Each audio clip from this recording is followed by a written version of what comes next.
these shoes! They fit perfectly. Welcome to About Time, a Doctor Who podcast. I'm Stephen, and I've been a Doctor Who fan since 2005. And I'm Ben, and I've never seen the show before.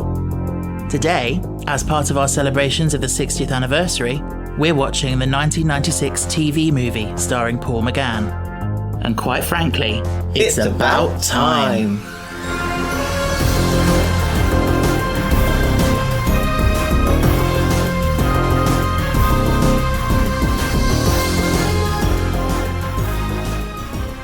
Hello. Hello. Happy November. It's not November though. Yeah, wibbly wobbly timey wimey. At the time this goes out, it will be November and we'll be into the month of the 60th anniversary. It's all he keeps going on about. Yeah, it's all any of us have been going on about for like a year. So, as you'll have just heard, today we watched the 1996 TV movie with Paul McGann. But before we get into that, any news? I don't know, because it's coming out in November. Yeah, but... At the time of recording, I have 3 shifts left. Yes. How are you feeling about starting your course? All right, actually. I want to get going now. Yeah? Yeah, I feel all right. I feel like it's the right time for a new challenge. Mm-hmm. Any news for you? Well, this is the first episode we're recording since we have started Patreon. Patreon. So this was something we talked about a little bit, and we just decided just to set it up just as an option in case any listeners wanted to give us some sort of support. As I've said on the announcement, like, there's absolutely obviously no expectation. You know, we know life is hard. We're all going through a cost of living crisis. We've had a few sign up already, so we're very grateful to you guys. We'll do some proper shout outs at the end of the episode. But yeah, go and check it out on our link tree for any of the details that you want. And new tiers will come as we go along. They may do, yes. Because I've been working on a drawing. Oh, yeah. That will potentially become a badge. That's exciting. Any boo-boo. So, we watched the TV movie. Yes. I got a lot of sighing and complaining from you throughout it. Yes. So, I'm going to reinstate my rule. Ugh. That we start with something positive. I like Paul McGann, done. Could you explain why you like Paul McGann? He was very good. He was a good actor. Yeah. He is a good actor, should I say. Yeah. And I felt like he understood the Doctor. Yeah. And like, I just don't understand why Sylvester McCoy just couldn't take the whole thing through. Oh, because they wanted to... Remember, this was kind of a potential pilot for launching a series, so they wanted a new Doctor. Yeah. What do you think of the fact that they used Sylvester McCoy at the beginning and then regenerated him? All right. Because if this had just started, like, with Paul McGann, you might not have called it canon, but because he actually... Oh, I don't consider this canon at all. Well, whether you like it or not, it is. It's not. It is. It's not. Okay, there was a picture of Paul McGann in the Journal of Impossible Things in Human Nature. What? He is the Journal of Impossible Things? Yeah. There was a sketch, one of them was a Paul McGann, so he's definitely a doctor. Stephen. Human? I do not think. Half human. I do not think. No, I do not think, actually. I and that's something that a lot of people have a problem with, because it's a very strange piece of law that they would just suddenly invent for this movie. Do you know what it is? Yeah. They were like, we want to add some lore in. We want to add something modern and new. We want to make him relatable. Let's make him half human. Yeah. Making him half human does not make him relatable because he's an alien. He was raised in Gallifrey. No, I agree with that. I do see what they were trying to do, because you can't deny the Doctor has a fascination with Earth. And... so they perhaps were wondering why is he so fascinated with humans and Earth? I have a fascination with dragons, but I'm never going to fucking make one, am I? Yeah. No, I'm absolutely pissed off with that. And we talked about this before, because you probably don't remember, but in The Parting of the Ways, they were talking about how the Daleks had sort of rebuilt themselves using human cells that had been cultivated. And Rose said, that makes them half human. And then the Dalek Emperor said, those words are blasphemy! And that was a reference to the fandom's reaction to the Doctor being half human in this. Basically saying those words are blasphemy. The Doctor is not half human. And it's never been mentioned again. Yes. And like, as we know, retconning is a good thing because it's not, this is the type of show where it's not regulated. Yeah. When I say not regulated, you have different writers adding different things. Yes. From the 60s all the way through to the 80s. The thing is with the half human thing, like, I think it's mentioned 3 times in the movie. One of them is the Doctor saying it to that bloke. He takes him to one side. And Can you remember his name? No. Professor Wag. Oh, yeah, Professor Wag. Yeah, so he was saying it to him, but that doesn't mean it's true because he could have just been saying that to distract him. Mm. The other times were the Master, he saw the retinal structure of the human eye, and he said, oh, that means the Doctor's half human. But you said, oh, maybe he's seeing Grace's eye. Yeah. So he's touching Grace. Yeah. So that could explain that. And then the other one was this whole thing about opening up the eye. Mm. And he said, oh, Chang Li is fully human. Oh, don't get me started on that. Do not get me started. But that could have been the Master being mistaken again. So, yeah. Okay. Human, I do not understand this whole thing. Like, the TARDIS is like, it like humans. And I was like... Yeah, it doesn't make any sense. It makes no sense. It grows on the land of the fields that are against the silver shore of the Diamond Ocean on Gallifrey. Very, very nice.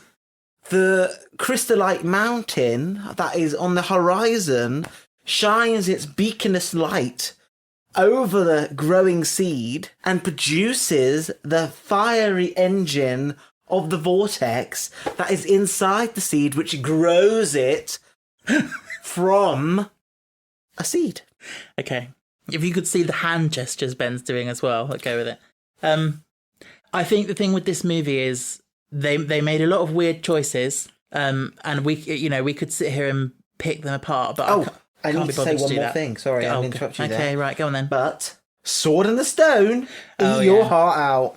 The pillar thing. The staff of... What was it? Reflector staff or something? Yeah. Yeah. No, like I said, they made some strange choices, but we're not going to sit and pick them apart forever because I think we should focus more on overall vibe and stuff like that. I will say this. When are we talking about setting? What, San Francisco? No. I've been to San Francisco, fun fact. Okay. What then? I'm talking the interior of... The TARDIS. Go on then. Cloister room. Yeah. That's actually been a thing for a while. I don't think we've seen it before this. But there's a thing called the cloister bell, which rings when the TARDIS is like sensing danger or something. So that's like somewhere in the depths of the TARDIS. There is a cloister room with a bell. But where did the eyeball come from? No, the Eye of Harmony thing. Yeah. So right, let's talk about the Eye of Harmony because it's supposed to be on Gallifrey. It acts as a mouth. I know it's the TARDIS's mouth. I know it's ridiculous. And it eats the Master. Yes. And then the Doctor says indigestion. I know, it makes no sense. But perhaps what was there was actually a portal to the Eye of Harmony on Gallifrey. Anyway, like I said, I don't want to focus on all this nitpicking. Why are you talking to me then? True. I just think, because I can't defend these things, because I think it's a load of old rubbish as well. But I still enjoyed watching it because it's the overall vibe, I think, is quite fun. I don't think it's Doctor Who. Okay, what makes you think that? I don't think they understood what Doctor Who is. Go on. So Doctor Who for me is... It's not a parody, but it doesn't take itself too seriously. Yeah. So I think Doctor Who is... It has this vibe, like you talking about just a moment, has this vibe of, like, humanity. Mm-hmm. And what it means to be a human. Yeah. And what it means to travel with someone. Yeah. And build close relationships with people. And go to places that you have never thought to go. Mm. This felt like... It just felt odd. It just felt like you didn't have that essence that, like, these two essential strangers go off on adventures together. Yeah, like showing someone the universe. Yeah. Yeah. For me, that's what makes it so special, because the Doctor can do something for someone. Yes. He can shape someone Yeah. like no other person can shape yeah. a person. Yeah. But to be fair, this is one movie that they were hoping would launch a series. Yeah. You could go off into that. The thing is, though, if you wanted to launch a series, I think you have to understand what the series is. It's far too American. That is another thing. Like, Doctor Who was celebrated within the 2012 Olympics, I do believe. Yeah, because it's an incredibly British It's thing. incredibly British. And when you strip that back and you shove a load of Americanisms within the show, you lose what is quintessentially British. And don't get me started on the setting, because especially inside the TARDIS, it's like, oh, what would a middle-aged English man who has lived 900 years have as his, like, inhabitants? So you go Gothic castle I know. with a mixture of antiques and, like, a fringed lamp. Yeah. That's not what the Doctor is. I personally think that it should be a base, that was a great base, but it wasn't not eclectic enough. You needed more things from other worlds. Maybe. Things from Gallifrey, things from Neptune and planet Sodarno, which is off in the distance. Like, he can go anywhere, and you chose to focus on clocks. Oh, yeah. Like, no, I just really felt like they did not understand the essence of what Doctor Who is. Don't get me wrong, I'm still learning what Doctor Who is about. Yeah. And, like, would I consider myself a fan? No. Would I We're getting there. Would I wait 3 hours to go meet someone from Doctor Who? No. But if I was being dragged by Stephen, I would have to. Because I'd do anything for him. But no, I know that was a little bit of a rant on my side. Yeah, a little bit. But I do feel the writing's on the wall, like, because it failed to spark a series. So obviously something deeply wrong was with the concept. Yeah. I think it fared well with British audiences, but not with Americans, funnily enough. Yeah, because Americans, even though like they may not have watched it, they probably knew that it was a very British show. Yeah. I think that's what they wanted. They wanted Doctor Who, but maybe an American companion that would have really, like, someone that they can see themselves in. Yeah. Like, that would have been better. Should we talk about something I liked? That would be nice, yes. I liked Grace. I liked Grace. I thought she was logical. Yes. She was passionate. I would watch her. I would watch her as a companion. Yeah. I would watch her because I think she's got, like, all the gumption and that passion that Martha has, like that. Something that being a doctor, Yeah. and like being training to be a doctor, whatever. You have that compassion. Yes. Like, you have that. Like, she didn't know him, but she could see he was in distress and helped him. I also think that, like, coming off the back of the classic series, where typically the companion was very subservient to the Doctor and, like, all they did was screaming and asking questions, basically. Yeah. Like exposition. She was her own person, and she was she had a lot of agency. Yeah. Which was a kind of a blueprint for the show going forward. Yeah. And what I really liked about it is like I love women with backbones, because, like, for too long women's backbones have been broken. Mm-hmm. And to see this is good. Like, in the 90s, you were starting to see characters who were their own people, like you say, and they had strong backbones, and they were willful, and they were strong, and they were powerful characters. And this is like an archetype of that strong woman. Yeah. Like, I mean, she does fail slightly in being, you know, she immediately gets swept off her feet by the Doctor and, like, kiss me again, Doctor, and all that. But the thing is, though, that's what we call rebound energy. Yeah. It's after Brian. It happens to everyone. Like, you want that immediate fix because you don't want to feel the pain. Yeah, no, I get that. And she is allowed to do that. Yeah. It just plays into stereotypes a little bit of like, Yeah. That's probably something fans hated when this happened, like because the Doctor had never shown romantic or sexual interest or anything in anyone in the classic series. Yeah. But then, like we said before, he's had children. So He has had children. Yeah. That are 1/4 human, apparently. Oh, let's not go there.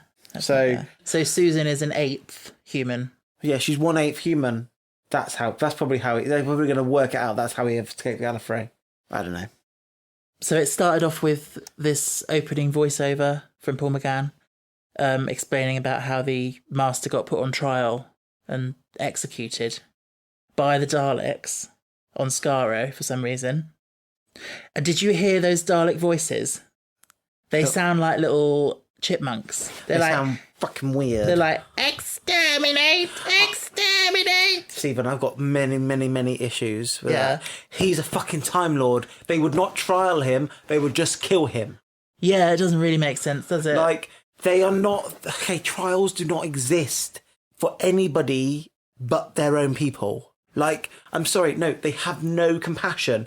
And that is what... Oh, no. And then he turns into a blob of slime. Yeah, blob of slime and then a snake form. Yeah. Fucking God. Very strange. Don't get me started. Very strange. Did you... Who was Hottie of the Week for you? Maybe Bruce. Yeah, Bruce was good. When I was a teenager and I watched this, I liked Gareth, the one who he told answer the second question on your paper. Yeah. I was like, oh, he's cute. You were a thirsty teenager. I was. Nothing's changed. But yeah, like you mentioned earlier, they were going on this massive like obsession with time and like clocks. Like that, you know, he had a fob watch in his little toolkit. Yeah. And he was reading The Time Machine by H.G. Wells. Yeah. It's very on the nose. Fob watch? That's, yeah, pocket watch.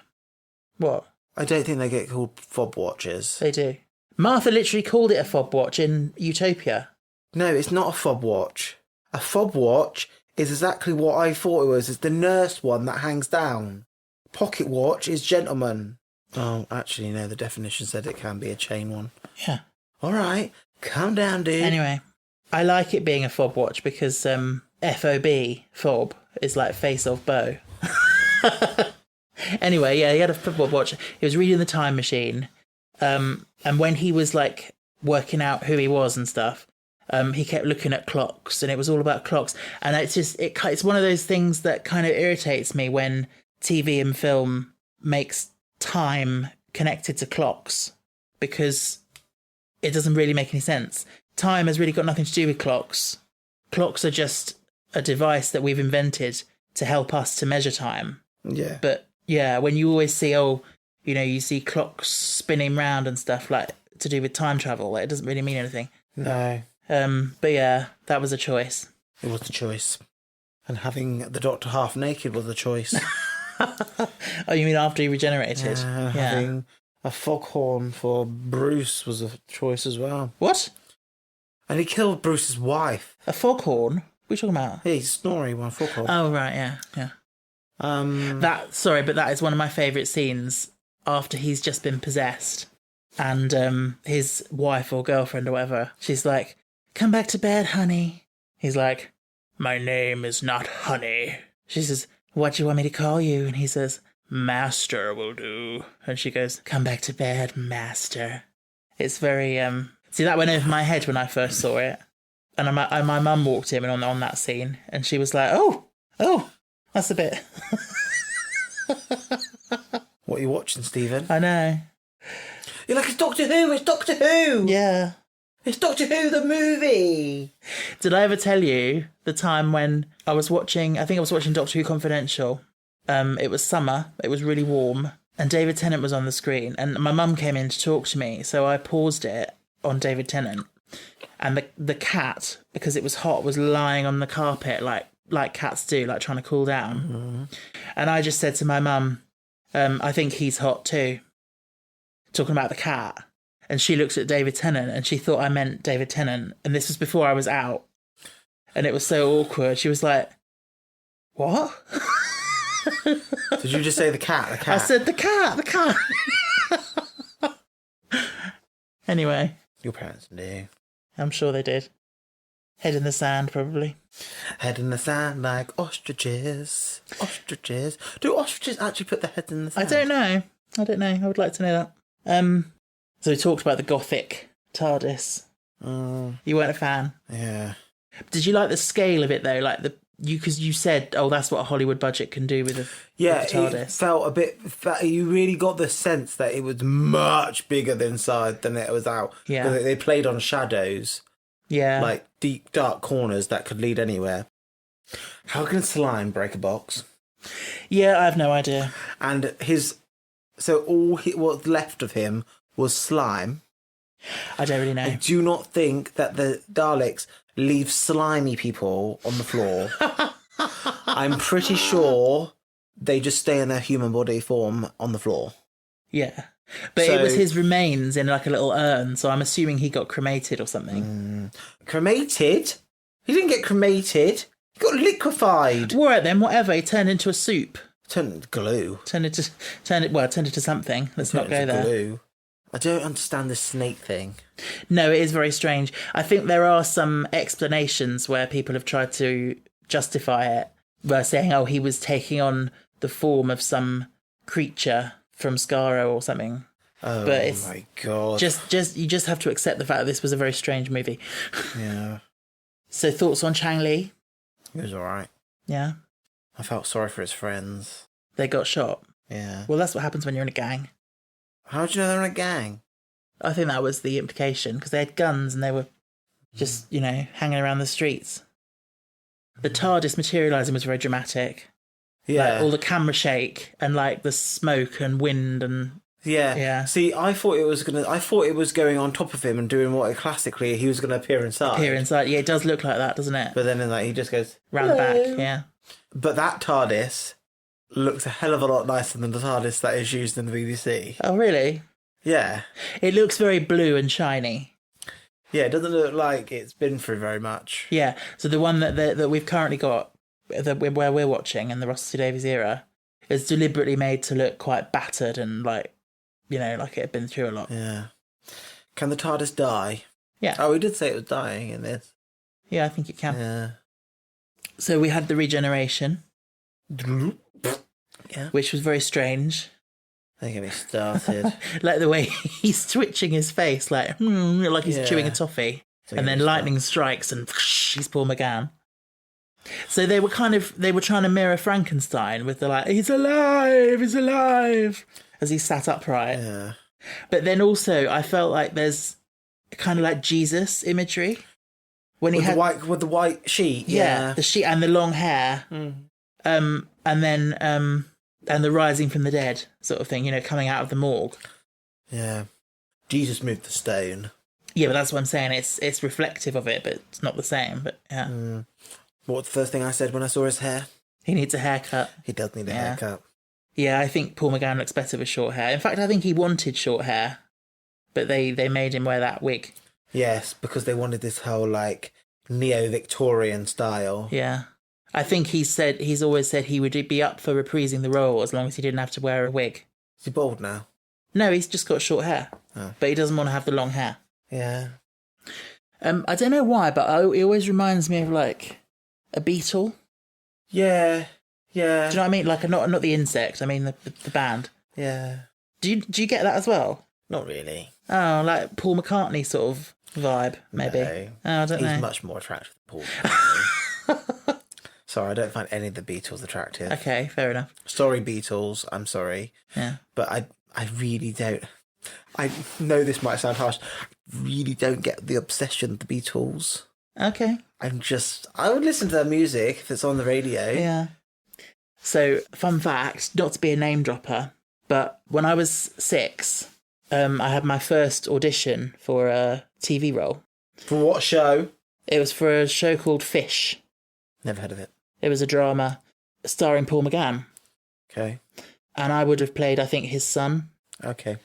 And my mum always tells this story. Do you know what? I think this shows maybe like an autistic side of me, because basically in the script I had to read, it said something about the football team, Man United. Mm. And the people in the audition said to me, "Oh, I know it says Man United, but can you just say Man U?" And me, as a 6-year-old, when we got to that bit, I said, blah, blah, blah, blah, blah, Man U, United. Like I said the United bit in brackets.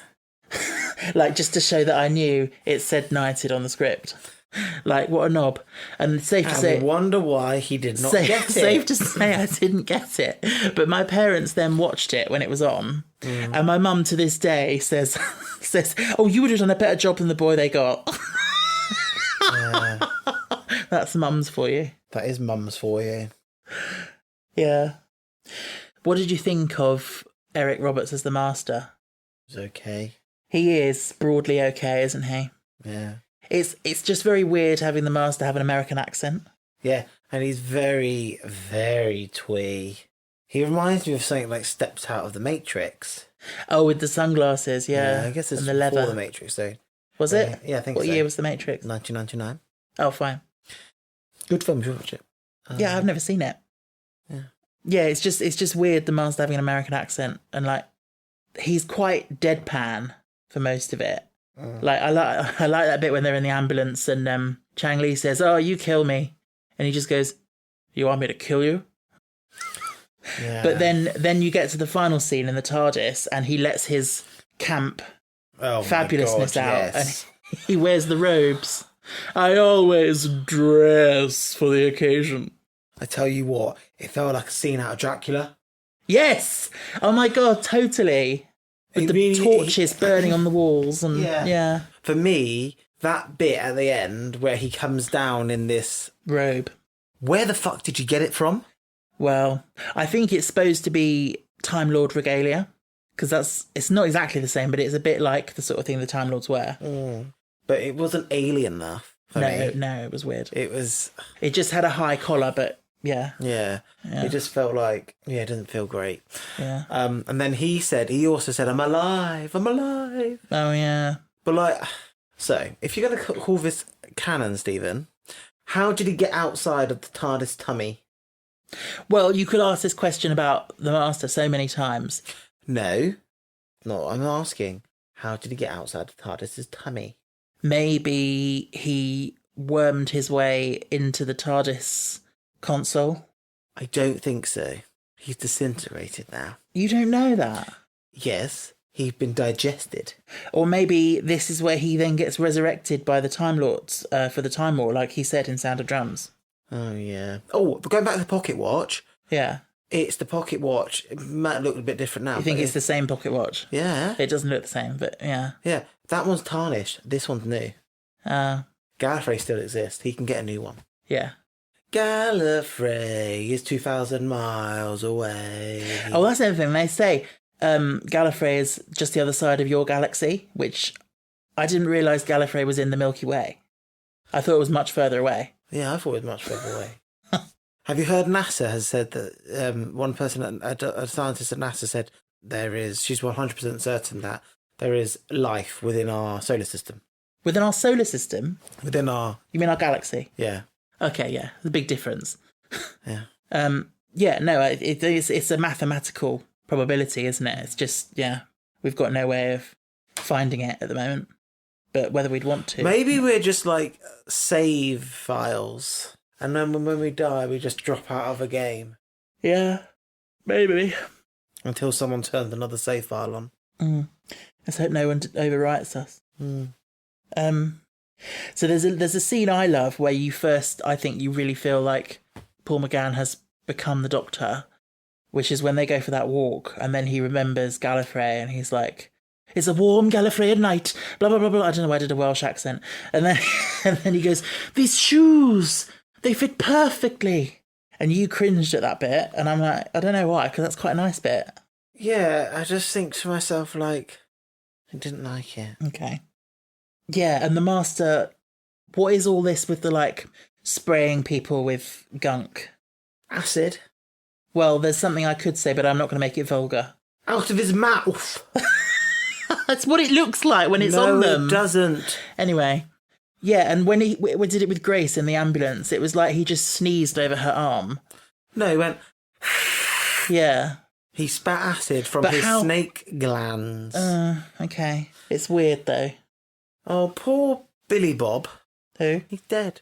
Who's dead? The Billy Bob man. Bruce. Yeah. Yeah, he was a nice man, and He saves people's lives. yeah. Other favourite master line. This is an ambulance. Oh, yeah. He was very camp. He was. I don't know how he managed to be quite like deadpan and camp at the same time. I'm 100% convinced that the Doctor and him are in like a lover's spat. Oh yeah, yeah. And I'm 100% convinced that the Master is of the homosexual persuasion. Well, I think Time Lords are a lot more fluid with that stuff. So, you know, anything goes really. But I do think the Master has a deep obsession with the Doctor. And the Doctor has a deep obsession with the Master. Well, in a way. Because the Master feels like the Doctor owes him something, and the Doctor thinks he can fix him. Yeah, because they were such close friends when they were kids. Like, imagine, you know, you're really close with someone and then they go off the rails and they basically turn evil. Like, you would miss your friend and you would want to hope that they could redeem themselves. Yeah. I really like the touch at the end where the TARDIS is taking off and then it suddenly stops and they look at each other like, oh, what's going on? And then he just, like, hits it. Percussive maintenance, they call it, when you hit something to make it work. That's very Doctor Who for me. I think they get that the TARDIS is a bit clunky and doesn't necessarily work that well. It's made out of cardboard. What do you expect? So we've got no list to put this on. Oh, thank God for that. But if you were to rate it out of 5, what would you rate it? Okay. 2.5 stars. 2.5. That's half marks. You give it 50%. Yeah, it's all right. No, I didn't enjoy it that much. I did enjoy the climax a lot. Oh, that's my least favourite part. I think that's my favourite part. Yeah, I'm the opposite. And then I'm like, oh my God, he threw her down the well. And he snapped his neck. Yeah, and then they came back to life. Yeah. I don't really understand my God. how. How did they get the right for Tinkerbell to come about? Yeah, the magic fairy dust sprinkled over them. Yeah, I don't really get that. Something to do with time reversing. Oh, yeah. The same thing they did in... Last of the Time Lords? Yeah. Yeah. For me, what do I rate it? I would say 3. Oh, okay. Yeah. I just want to mash the Master and Winifred Saunderson. Oh, from together. Hocus Pocus. We're young! Well, younger. I love that. Yeah. Stephen was never a fan. No, I never saw it as a child. I only watched it for the first time... Last year. Yeah. Yeah, we watched it together. Because the second one came out, so we watched them both, yeah. I just remembered another bit of trivia I was going to tell you about this. Because I was reading about who was considered for the role of the Doctor in this film. Who? So I'll get the list up. Actors who actually auditioned for the role include Liam Cunningham, Mark McGann, who's Paul's brother. He's one of like several brothers who all act. Okay, never heard of him. Robert Lindsay. Oh! Ben! We've been watching My Family lately. Yeah, that would have been interesting, wouldn't it? Can you imagine him as the Doctor? Yes, very different, but... He does have that quirkiness. A great, like, more, like... Personally, I think he'd make a better Master. Yeah. Because I think he does that dry... Sardonic. Yeah. He does that very well. Yeah. Tim McInerney. Don't know who that is. He is... you don't like Blackadder, do you? John Sessions. Don't know who that is. Oh, he's an actor. No, you don't say.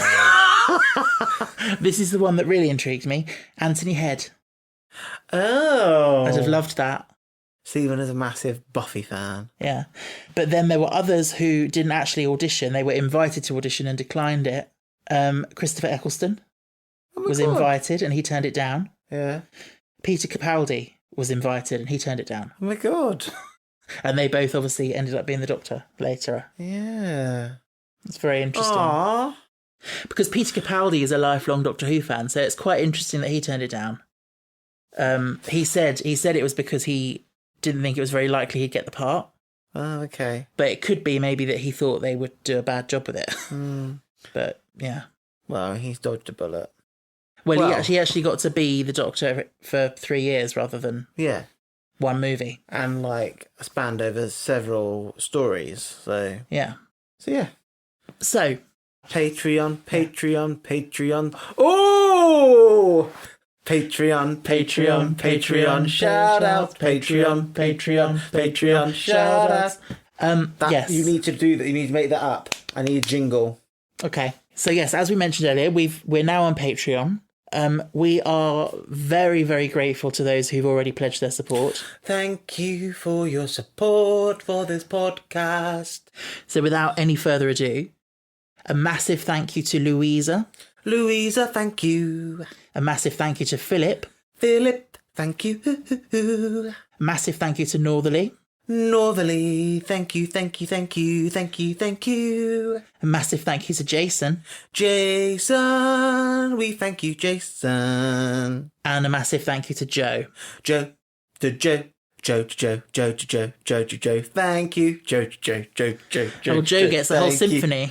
Oh, everyone's name. Yeah. But no, thank you. Boo, boo, boo. Yeah, we really do appreciate it. So if you want to join those lovely people, you can find all the information on our link tree, which is in the show notes. But like we said, absolutely no pressure, but the option's there if you want to support. The show will still be here. Yeah. It's just, let's put it frank, it takes a long time. It takes a lot of time and work, yeah. And we both have jobs. Well, I'm going to do something else, but yeah, we do this. I do this for Stephen. So next week, let me just double check. Christmas special. No, we're doing that for December. All I know about the Christmas special, though, guys, is I've seen a golden face. Yes. Is Kylie behind that golden face? Maybe. Who knows? She's an angel. Do they look like angels? They look like heavenly, angelic. Like, I love the idea of like angels having this gold facial armor. Yeah, interesting. I look forward to watching that. But no, next week we are watching the 20th anniversary special of Doctor Who from 1983. It's called The Five Doctors. More about that next week. We didn't get tickets to go to the BFI. No, because it's sold out to members in 5 minutes, so non-members had no chance. Yeah. Anywho, you know where to find us. It's all in the show notes. Thank you for listening. We'll be back next week to carry on our lovely anniversary celebrations. And until then, stay fantastic. Stay fantastic. Bye. Bye.